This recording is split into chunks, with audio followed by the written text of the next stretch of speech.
Today we're going over stories of when corruption pushed people too far. Battle of Athens. It's the end of 1945, and Bill White is riding a bus heading to McMinn County, Tennessee. A few months earlier, the Empire of Japan had officially surrendered, bringing an end to World War II.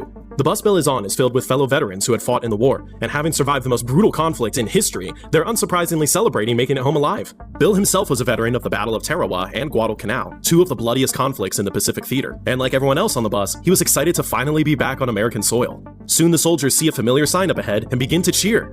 Welcome to Athens, the friendly city. The men were finally home. But as their bus pulled into the station, these veterans did not receive the warm welcome they were expecting.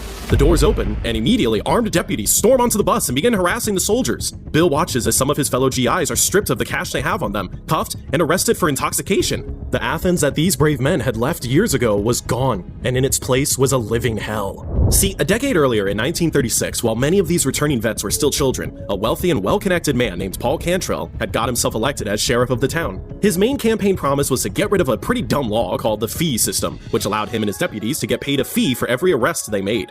Most people in the town agreed that this system would be easy to exploit if someone corrupt ever became sheriff, so they voted Cantrell in by a very slim margin to fulfill his campaign promise. Well, as soon as he was in, Cantrell did two things. One, he began rigging every future election to ensure he would always win, and two, he reneges on his campaign promise to get rid of the fee system, and instead began to arrest as many citizens as he could to exploit it. He would log up to 115 arrests in a single weekend, and in the span of 10 years, the sheriff's department collected over $300,000 in fees. That's about $5 million in today's money, and all of it went straight into the pockets of Cantrell and his henchmen.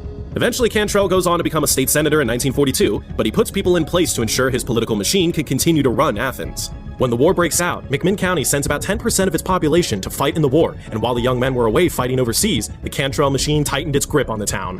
By 1946, they had complete control of the government, elections, and the local media. Many throughout the town clung to the only hope they had, that one day, when the GIs got back, things would be different. Now adults, the returning veterans, were getting their first taste of just how bad the corruption in their town had become. They had all received a lump sum from the government known as mustering out pay for their time served in the war, and this extra cash made them prime targets of the sheriff's department. Many vets were arrested in bars for intoxication or on the street for minor infractions. The GIs grow tired of being constantly harassed and paying these fees, so they begin meeting in secret to drink and talk about the state of their town. In these meetings, they decide that this corrupt political machine needs to be broken, and so they come up with an idea. They create a nonpartisan party called the GI Ticket and run 3 Republicans and 2 Democrat servicemen in various races with the goal to get Cantrell's men out of office and end his control of the town. Excited with their new mission, the veterans take to the streets to campaign. They drive around with loudspeakers and go door-knocking to hand out flyers. They promise the people of Athens that despite all the previous elections, this time their votes will be counted as cast. Filled with hope that the political machine that ruined their town would finally be stopped, the townspeople come out in droves to support the GIs. But word gets to Cantrell, and not wanting to give up the racket he had run for over a decade, he decides to come back to Athens and run for sheriff again against a veteran named Knox Henry. Calls are made, and the local deputies increase their harassment of the GIs. Threatening phone calls are made in the middle of the night, and other veterans are assaulted on the streets while putting up their campaign posters.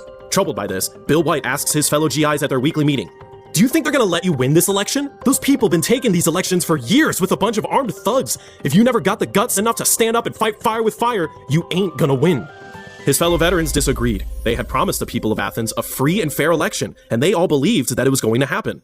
But Bill feared the worst, and soon all of his fears would come true. In the week leading up to the election, the town sheriff, Pat Mansfield, who had deep ties to Cantrell, deputized his 200 new agents. Many were ex-convicts and criminals themselves, and nearly all of them were from out of state. Regardless, the veterans remained undeterred and continued to go out into the community, promising the people that their votes will be counted as cast, and helping many citizens pay the poll tax required to vote.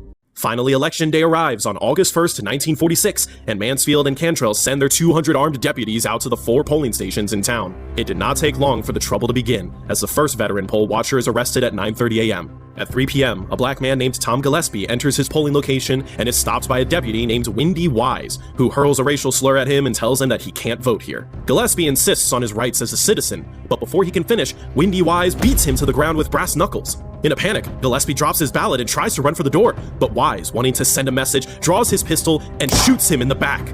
In other polling locations, GIs are shocked as they watch minors vote unquestioned, and when they step in to challenge these ballots, they are beaten and arrested by Mansfield's deputies. The day ends, and the veterans watch as Cantrell's men begin to take ballot boxes to the county jail to be counted in private. They realized that they had all been made liars and fools. Defeated, many of the GIs go home while a handful of others return to their campaign headquarters. There, Bill White watches as the small group of dejected veterans slump silently in their chairs.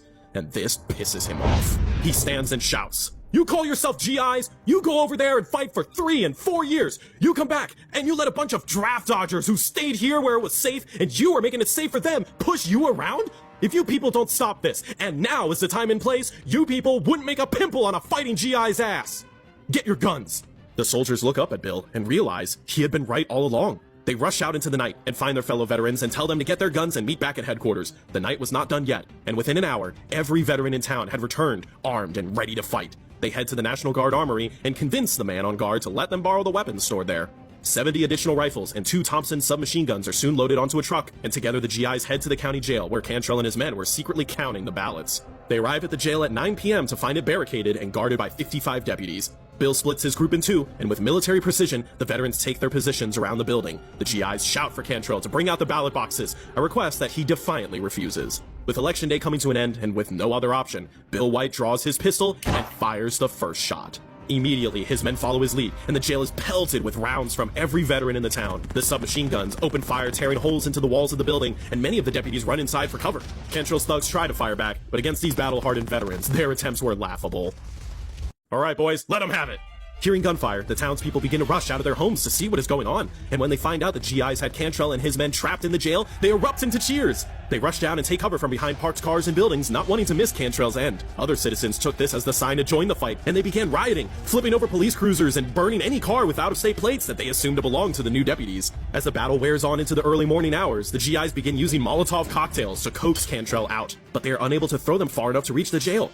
At 2 a.m., an ambulance arrives at the scene, and the GIs assume that they are there to treat the injured inside the building. They hold their fire and watch 2 shadowy figures jump into the back of the ambulance before it speeds away. It was only later discovered that these 2 men were Cantrell and Mansfield, who used the ambulance to run from the vets. Once the ambulance was gone, the veterans began taping sticks of dynamite together and throwing them at the jail like grenades. The first attempt lands on the car of one of the deputies, and it is blasted high into the night sky. The crowd goes wild as the veterans launch 3 more bundles of TNT into the air. One lands on the roof of the jail, blowing a hole into it. Another blasts a hole in the jail wall, and the final bundle lands on Sheriff Mansfield's car and blows it to bits, causing the crowd to go even crazier. By 3:30 a.m., the remaining deputies trapped in the jail had been blasted into submission, and they surrendered to Bill White and his men. The veterans lower their weapons and step forward to accept the surrender, but the townspeople, who had endured a decade under Cantrell's thumb, were not satisfied. They wanted their own justice, and they rushed into the jail, throwing off the GIs who tried to restrain them. Windy Wise, the racist deputy that shot Tom Gillespie in the back, was found, and he became the favorite target of the mob, who beat him unconscious. The veterans entered the jail and found rigged ballots that would have delivered Cantrell a landslide win. When they recounted the actual votes, every single GI ticket candidate had won their race. As the dawn breaks, the town of Athens is overcome with a collective euphoria that they had not felt in over a decade. Cantrell's machine was gone. Despite stealing weapons from a federal armory and blasting holes into the local jail, none of the veterans involved in the Battle of Athens were ever tried for a crime. In fact, the only person to face any jail time from the event was the deputy, Windy Wise. Johnson County War. It's the 1880s in the Wyoming Territory, and things are going great for cattle baron Frank Wolcott. For the past 10 years, he and his friends had figured out how to use the vast amounts of public lands in the region to create what was essentially an infinite money glitch. Every year, Wolcott and the other large cattle ranchers would release their animals into the wild and let them graze on the open range all year before rounding them back up again in the fall. By doing this, Wolcott and his friends didn't have to pay for the land, feed, and water for their animals, giving them ridiculous profit margins. This made them all insanely rich, and so they formed the Wyoming Stock Growers Association, or WSGA for short, and through this organization, they would socialize at the exclusive Cheyenne Club, rubbing elbows with the local and national elite. They had money, power, and influence, and felt untouchable. But everything changes in 1867 when the Union Pacific Railroad reaches Wyoming and thousands of settlers begin flooding into the territory to take advantage of the Homestead Act of 1862. Many of these homesteaders were Civil War veterans, recently freed slaves, and other people who were down on their luck, and they were all looking to start fresh out west. These homesteaders quickly claimed their lands, and unfortunately for Frank Wolcott, these lands were the same ones he and his friends were using for their insanely profitable cattle businesses. Homesteaders began putting up fences, blocking off food and water for their own crops and animals, and soon, many of them began trying to raise cattle themselves. Seemingly overnight, the money-printing machine that Wolcott and his friends had enjoyed for 2 decades began to sputter. Don't get me wrong, they were still making a ton of money, but this decrease in profits was simply unacceptable. So, in an attempt to put a stop to all this, Wolcott pushes for the passing of the Maverick Act, which made his organization, the WSGA, the official owner of any unbranded calf. See, mix-ups were common in this free-range ranching system, and homesteaders often ended up with unbranded cattle in their herd at roundup. With mix-ups so common, this new bill essentially turned every independent rancher into a cattle rustler, which, on the frontier, was a crime punishable by death. The bill passes, and in the summer of 1889, a 29-year-old homesteader named Ella Watson is found with a few extra unbranded cattle in her herd. Her neighbor, a member of Wolcott's organization, finds out and immediately reports her and her husband to the organization for cattle rustling. Within a few days, a mob of WSGA ranchers armed with rifles show up on her doorstep, and they order Ella and her husband into a wagon at gunpoint. A neighbor watches the event unfold and, fearing the worst, races to the sheriff's office to report what is happening, and they ride as quickly as they can back to Watson's ranch. But when they get there, they are horrified to see Wolcott's men in the process of tightening nooses around Ella and her husband's necks. The mob had decided to skip the legal formalities and deal with these cattle rustlers right then and there. The sheriff quickly draws his pistol and orders the men to stop. The mob turns to look at him for a second, and then they raise their rifles and begin to fire. The sheriff runs for cover, and a gunfight breaks out at the ranch. The sheriff is vastly outnumbered, and Wolcott's men are doing a good job keeping him pinned down. He can't see what is happening, but soon the firing stops, and the mob goes quiet. The sheriff steps out from his hiding spot and sees Ella and her husband hanging from a tree, dead. In the following weeks, the sheriff tracks down and arrests the men responsible for the lynching of Ella Watson and her husband, and a trial date is set. But witnesses for the case quickly begin dying of mysterious causes. Some are found poisoned, and others simply vanish without a trace. Wolcott's organization had just gotten away with murder, and this enrages the homesteaders in the area, who retaliate by lynching the range detective who accused Watson of rustling. Feeling that justice was served, the homesteaders thought it would bring an end to the violence, but they were dead wrong. The cattle barons immediately send out gunmen to lynch more alleged rustlers, and they use their corrupt political ties to ensure any one of their henchmen that is arrested gets set free. This works for a while, and Wolcott and his gang of elites maintain their grip on the open range. But in 1891, an independent rancher named Nate Champion, who was sick of the corruption, forms his own cattle organization to break Wolcott's monopoly. The homesteaders begin banding together, and soon his group organizes their own cattle roundups outside of the control of the WSGA. To Wolcott, this could not be allowed. Champion had to be stopped before it was too late. So, he hires a hit squad and sends them to deal with the rebellious cowboy for good. On a cold, moonless night in November, 6 shadowy figures surround a small cabin that Nate was staying in for the night. Awakened by noises outside, Champion listened carefully with his eyes. As they approach his bed, Nate can feel his heart beating out of his chest, and he slowly moves his hand under his pillow to grab a gun he had hidden there. He fears the worst, and when he hears the men draw their pistols, he knows what they are here to do. In one motion, Nate turns and fires on the would-be assassins. A gunfight breaks out inside the cabin, and he kills the 2 men. The men waiting outside hear the gunshots and run away from the scene before Nate is able to make it outside. The news of the failed assassination makes it back to Wolcott, and he is enraged. He appoints a man wanted for murder in Texas to head up what was essentially a lynch mob he called Wolcott's Regulators. He gives this mob a list of 70 homesteaders that he wanted dead, and the first name on the list was Nate Champion. On a dark April night, Wolcott and his regulators ride into Johnson County and cut every telegraph line out of the town to prevent any calls for help. They then make their way towards KC Ranch, where Champion and his friends were staying. At sunrise, 2 of Nate's friends head outside to fetch some water and are surprised to find Wolcott's regulators waiting for them. They try to run, but are quickly captured. Hearing the commotion outside, another one of Nate's friends opens the door, and he is instantly shot in the stomach and collapses to the ground. Nate scrambles and drags him inside, but his friend quickly bleeds out in his arms. Now with confirmation that Champion is there, all hell breaks loose as the gunmen begin firing into windows. Nate fires back and takes out a few attackers, but the barrage of bullets becomes too much, and he is forced back into one of the rooms. Keeping himself close to the floor, Nate scribbles down the names of some of the attackers he had seen outside. Wolcott's regulators besieged the cabin for the entire day, but Nate was still alive inside and had not given up. Even worse, Champion had killed 4 regulators and injured many more. The sun begins to set, and in frustration, the mob decides to set the entire home on fire and be done with it. Champion, now choking on the smoke, writes a final note in his journal. "The house is all fired. Goodbye, boys, if I never see you again." He tucks the journal into his pocket, grabs a revolver in one hand and a rifle in the other. He charges out the back door and opens fire on the mercenaries in a final blaze of glory, but he is immediately hit by 28 bullets. The next morning, neighbors discover Nate's body with a note pinned to his chest, "Cattle thieves beware." Wolcott's wish had finally come true. Champion was dead, and he hoped things would soon be returning back to normal. But what he did not know was that a man who had watched Nate Champion's last stand had set out to the nearby town of Buffalo for help.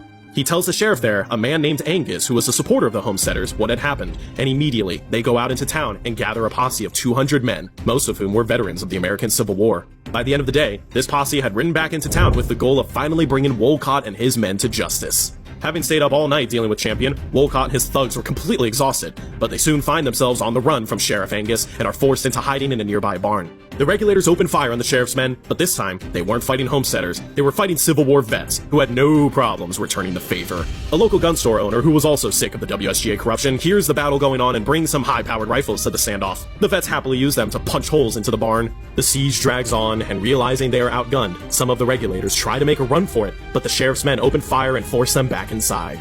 A lone cattle baron escapes into the woods and manages to get a message to the governor, who contacts Washington, D.C. 2 Wyoming senators personally go to the White House and wake President Benjamin Harrison in the middle of the night to tell him there's a dangerous insurrection brewing in Johnson County, and soon the 6th Cavalry is sent in to put an end to the fighting. Sheriff Angus agrees to call off his men, with the understanding that the military will bring Wolcott and his thugs to justice. This should be an open and shut case, as in the barn, the cavalry finds dozens of weapons, over 5,000 rounds of ammunition, and Wolcott's handwritten hit list complete with listed bounties paid for each homesteader they killed. But, as strong as the evidence was, the local judicial system was already paid off by the cattle barons, and not one of the regulators were sentenced. Wolcott himself never faced any jail time, and actually went on to become a justice of the peace.